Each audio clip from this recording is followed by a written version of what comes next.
un hombre encontró a Elvis Presley tirado en el suelo del baño de su propia mansión. No respiraba. Tenía 42 años y, según los registros médicos que salieron a la luz después, más de una decena de fármacos distintos corriendo por su sangre. El hombre más famoso del planeta, el que había hecho gritar a millones de mujeres, el que había cantado ante 1.500 millones de personas en un solo concierto, murió solo, en el suelo de un cuarto de baño. Pero espera, antes de contarte cómo murió, tienes que saber cómo vivió. Porque la historia de Elvis Presley no es la historia de un cantante con suerte. Es la historia de un niño que perdió a su hermano gemelo al nacer, que creció tan pobre que a veces no había ni para comer, y que un día, casi por accidente, en un estudio diminuto de Memphis, abrió la boca y cambió el sonido del mundo entero. Si te quedas hasta el final de este vídeo, vas a entender por qué, casi 50 años después de su muerte, Graceland, su casa, sigue siendo el segundo lugar más visitado de todo Estados Unidos, solo por detrás de la Casa Blanca. Bienvenido a Escucha Literaria Salvaje. Si te gusta este tipo de historias reales que parecen inventadas, este es tu sitio. Dale like ahora mismo, no esperes al final, porque ayuda muchísimo a que este vídeo llegue a más gente. Y suscríbete al canal para no perderte ninguna. Dicho esto, vamos a Tupelo, Mississippi, al año 1935. El 8 de enero de 1935, en una casa diminuta de 2 habitaciones construida por su propio padre, nació un niño llamado Elvis Aaron Presley. Pero no nació solo. Minutos antes había nacido su hermano gemelo, Jesse Garon. Jesse no sobrevivió. Piénsalo un segundo. Elvis Presley pasó toda su vida siendo, literalmente, la mitad de algo. Muchos biógrafos creen que esa pérdida silenciosa lo marcó para siempre, que esa sensación de vacío, de que algo falta, lo persiguió incluso en la cima del éxito, incluso rodeado de millones de fans. Su padre, Vernon, no era precisamente un ejemplo de estabilidad. Pasó 8 meses en prisión por alterar un cheque. Su madre, Gladys, tuvo que sacar a la familia adelante prácticamente sola, saltando de trabajo en trabajo. No hubo lujos, no hubo certezas, solo una infancia errante, de casa prestada en casa prestada, sobreviviendo gracias a la ayuda de vecinos. Y aquí viene el primer giro del destino. A los 11 años, Elvis quería una bicicleta, o en su defecto, un rifle, lo que todo niño del sur de Estados Unidos quería en 1946.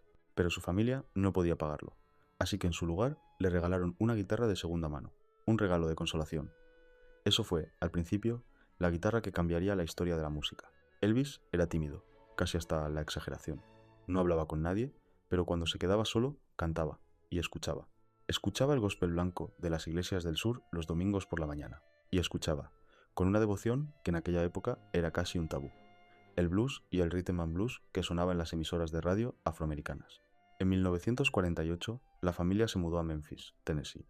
Y ahí, en los pasillos del instituto, Elvis era el chico raro.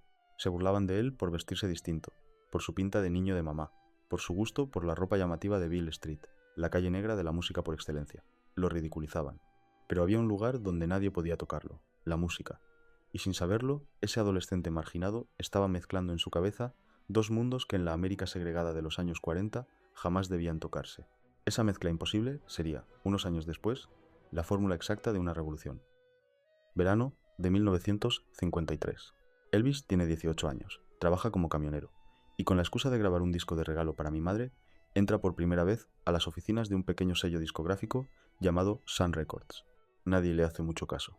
Vuelve un año después. Y esta vez sí, el dueño del sello, un hombre llamado Sam Phillips, decide darle una oportunidad. Phillips llevaba años buscando algo muy concreto. Él mismo lo había dicho antes. Necesitaba encontrar a un chico blanco, capaz de cantar con el sonido y el sentimiento de un artista negro. Sabía que si lo encontraba, podía llevar esa música a un público que jamás la escucharía de otra forma. La noche del 5 de julio de 1954. Estudio de grabación, Elvis. El guitarrista Scotty Moore y el contrabajista Bill Black llevan horas intentándolo. Nada funciona. Están cansados, frustrados, a punto de rendirse. Y entonces, en un descanso, casi de broma, sin cámaras, sin planearlo, Elvis empieza a tocar un viejo blues llamado That's All Right. Desde la cabina, Sam Phillips levanta la cabeza de golpe. ¿Qué están haciendo?, pregunta. Nadie lo sabe con certeza, pero Phillips lo sabe. Es exactamente lo que llevaba años buscando. 3 días después, un locutor local se atreve a poner esa grabación en la radio, y el teléfono de la emisora explota. La gente llama sin parar, preguntando quién es ese cantante, porque muchos, escuchándolo, juran que tiene que ser un hombre negro. Esa noche, sin que nadie lo supiera todavía, acababa de nacer el rockabilly. Y con él, un mito que hoy, 70 años después, sigue vivo. 1955. Aparece un personaje que va a ser clave, y también oscuro, el llamado Coronel. Tom Parker, un promotor tan brillante como turbio que se convierte en su representante durante casi 20 años. Fue Parker quien negoció la venta del contrato de Elvis a la discográfica RCA por una cifra que, para la época, era sencillamente descabellada. Y entonces llega 1956, el año en que Elvis deja de ser un cantante local y se convierte en un fenómeno nacional. Heartbreak Hotel se convierte en su primer número 1. Su álbum debut escala directo a la cima de las listas y empieza a aparecer en televisión. Ahora imagina la escena.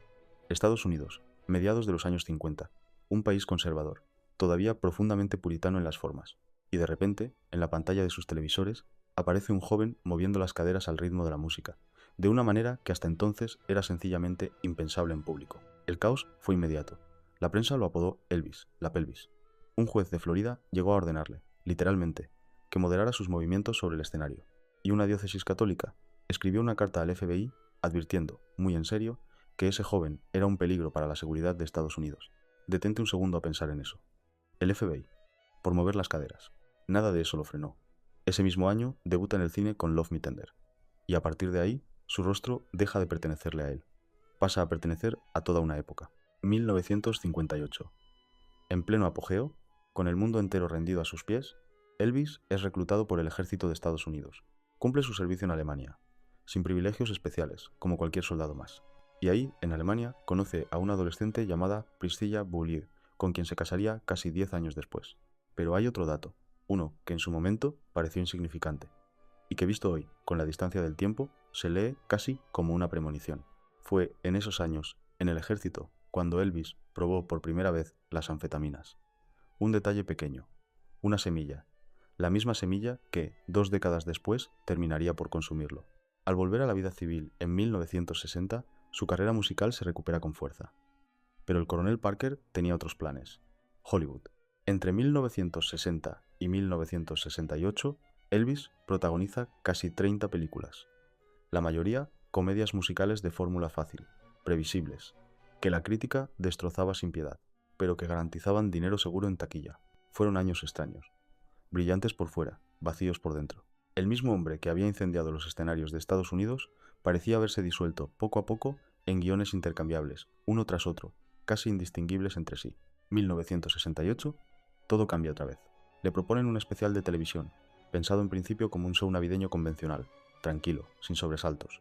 Pero Elvis tiene otra idea. Se enfunda en un ajustado traje de cuero negro.